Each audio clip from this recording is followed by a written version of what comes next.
شروع اللہ کا نام لے کر جو بڑا مہربان نہایت رحم والا ہے۔ یہ لوگ کس چیز کی نسبت ایک دوسرے سے پوچھتے ہیں؟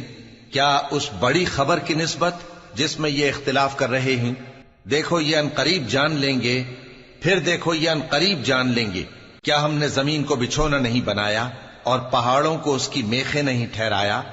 اور ہم نے تم کو جوڑا جوڑا پیدا کیا اور نیند کو تمہارے لیے موجب آرام بنایا اور رات کو پردہ مقرر کیا اور دن کو معاش کا وقت قرار دیا، اور تمہارے اوپر 7 مضبوط آسمان بنائے اور آفتاب کا روشن چراغ بنایا، اور نچڑتے بادلوں سے موسلا دھار میں برسایا تاکہ ہم اس سے اناج اور نباتات پیدا کریں اور گھنے گھنے باغ۔ بے شک فیصلے کا دن مقرر ہے، جس دن سور پھونکا جائے گا تو تم لوگ فوج در فوج موجود ہوگے، اور آسمان کھولا جائے گا تو اس میں دروازے ہو جائیں گے، اور پہاڑ چلائے جائیں گے تو وہ ریت ہو کر رہ جائیں گے۔ بے شک دوزخ گھات میں ہے، یعنی سرکشوں کے لیے کہ ان کا وہی ٹھکانہ ہے، اس میں وہ صدیوں پڑے رہیں گے۔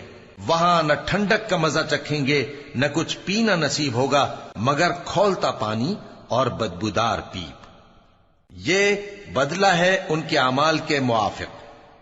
یہ لوگ حساب آخرت کی امید ہی نہیں رکھتے تھے اور ہماری آیتوں کو مسلسل جھٹلاتے رہتے تھے، اور ہم نے ہر چیز کو لکھ کر محفوظ کر رکھا ہے۔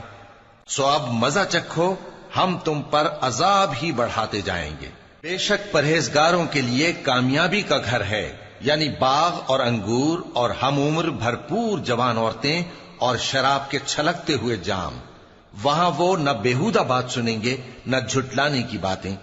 اے نبی صلی اللہ علیہ وآلہ وسلم، یہ تمہارے پروردگار کی طرف سے صلہ ہوگا جو حساب کے مطابق انعام ہوگا۔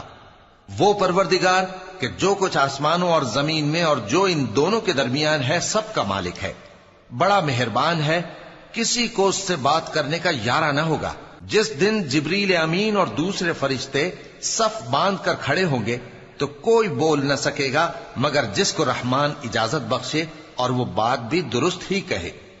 یہ دن برحق ہے، پس جو شخص چاہے اپنے پروردگار کے پاس ٹھکانہ بنا لے۔ ہم نے تم کو عذاب سے جو قریب آنے والا ہے آگاہ کر دیا ہے، جس دن ہر شخص ان اعمال کو جو اس نے آگے بھیجے ہوں گے دیکھ لے گا، اور کافر کہے گا کہ اے کاش میں مٹی ہوتا۔